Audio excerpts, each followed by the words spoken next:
A man sits in a crowded bar in occupied France. Someone he trusts has just told him who the informer is, the one feeding names to the Gestapo, the one responsible for the arrests, the disappearances, the people who never came home. The informer is sitting a few tables away, drinking, talking, in front of dozens of witnesses. A single shot is fired. The informer is dead before he finishes his sentence. Nobody in the bar reacts because nobody heard a gunshot at all. The weapon that made that possible was British, deliberately unremarkable to look at, and built around a single design requirement that had nothing to do with range or rate of fire or stopping power. The requirement was silence. It was called the Welrod, and almost everything about it, including its own name, was constructed to hide exactly what it was for. The Welrod was developed in the second half of 1942 at Station 9, a research facility belonging to Britain's Special Operations Executive, based at Welwyn just north of London. The man behind it was Major Hugh Reeves. His brief was not to build a better pistol, it was to build a tool for a single, specific act. Getting close enough to one person to kill them without anyone else in the room realizing what had happened. Production began in 1943 at the Birmingham Small Arms factory. Roughly 2,800 were built during the war itself, with several thousand more added afterward as later marks went into production. The pistol was bolt action, fed from a small magazine in the grip and built around an integral suppressor that ran almost the full length of the barrel. The bolt action was not a cost-cutting decision. A self-loading pistol cycles its own action after every shot, ejecting a spent case and slamming a fresh round into the chamber. And that mechanical cycling makes noise every shot, sometimes more than the suppressed gunshot itself. Reeves needed the only sound in the room to be the one he could not remove entirely. So he took away every other sound the weapon could have made and put the cycling under the shooter's own control instead. The design choice also imposed a constraint the weapon's users understood before they were ever issued one.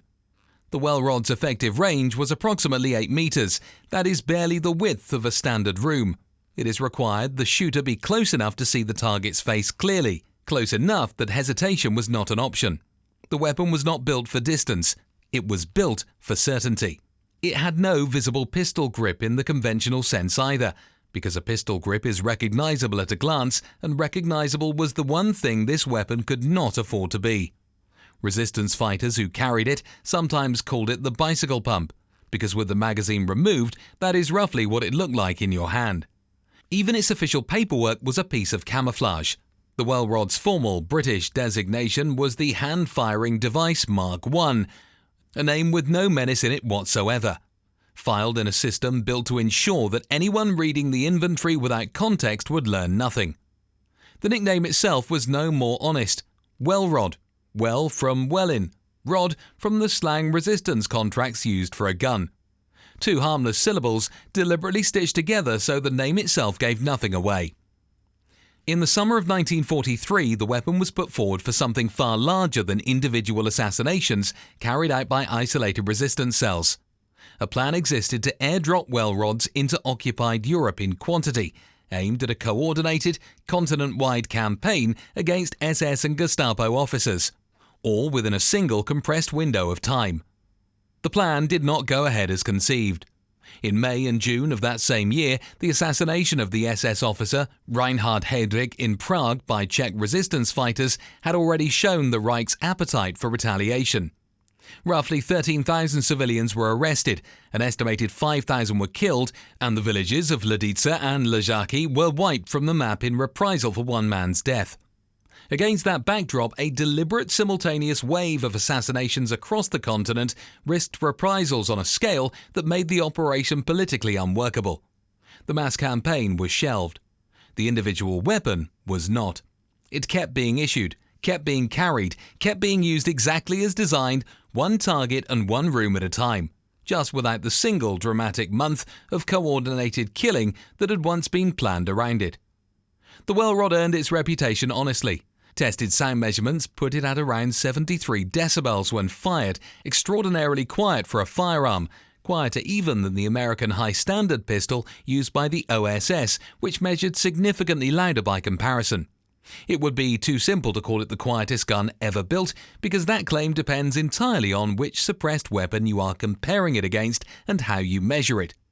What can be said without exaggeration is that it was quiet enough, in a room with ordinary background noise, to be fired without the people around the target realizing a gun had gone off at all. That single capability was the entire design brief, and it succeeded so completely that the weapon outlived the war it was built for by decades. After 1945, the Welrod did not go into a museum case. It went into the inventories of the organizations that inherited Britain and America's wartime intelligence apparatus.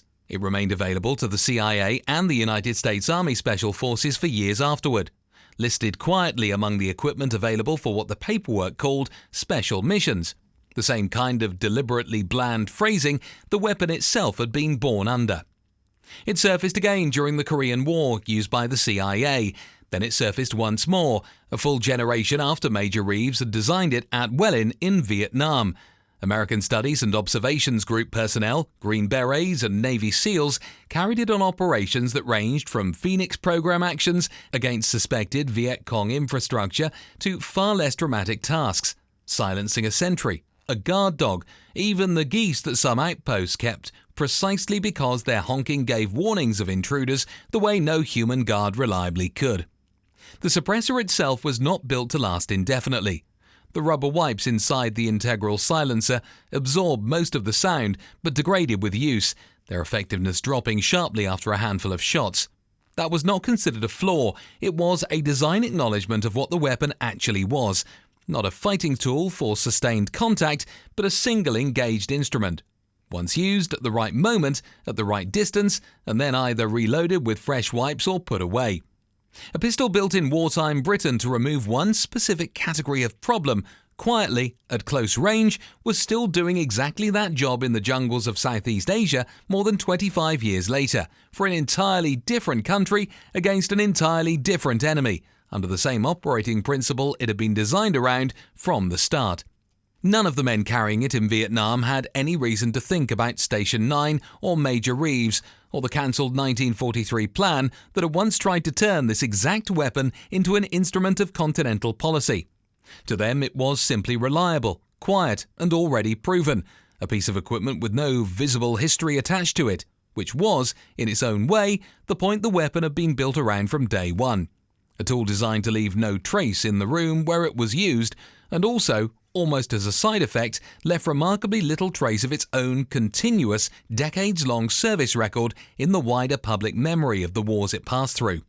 The hand-firing device Mark I was never really cancelled. The mass campaign built around it in 1943 was the only part of its story that ever stopped. The weapon itself simply moved from one war's classified inventory into the next, surviving the empire that built it, the agency that inherited it, and the conflict it was supposed to belong to. Most weapons in this kind of story get judged by what they were used for in their own war. The Welrod is harder to place because its real story is how rarely it was ever truly retired. It was never issued in large numbers, never won a battle, never appeared in a victory parade. It existed for one purpose only, and that purpose turned out to be needed, quietly, again and again, for far longer than anyone at Station 9 in 1942 had any reason to expect. The official record called it a hand-firing device. What it actually was a promise that someone could disappear in a crowded room and nobody would ever know who pulled the trigger. The next briefing is already on your screen.